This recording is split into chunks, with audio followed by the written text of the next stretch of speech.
the easiest peasiest aperitif drink possible that still packs a punch flavor-wise, the Cocchi Soda. So for this one, we're gonna go 45 mils of Cocchi Americano, and then fill to about halfway with soda. It's essentially like a lighter version of a gin and tonic.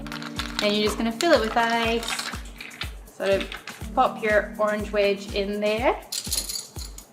We might go a little sprig of thyme as well, or whatever else you have growing in your garden or on your windowsill. And there we have a Cocchi Soda. It's so light and refreshing, but still really flavorful. So you get such a big whack of citrus. Obviously having the herbs and the citrus in there as well just really helps to highlight that in the actual Cocchi Americano itself.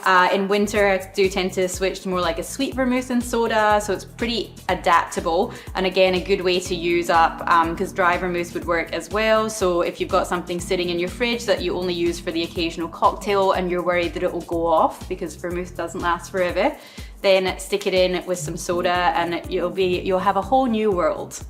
A Cocchi Soda. So now you know.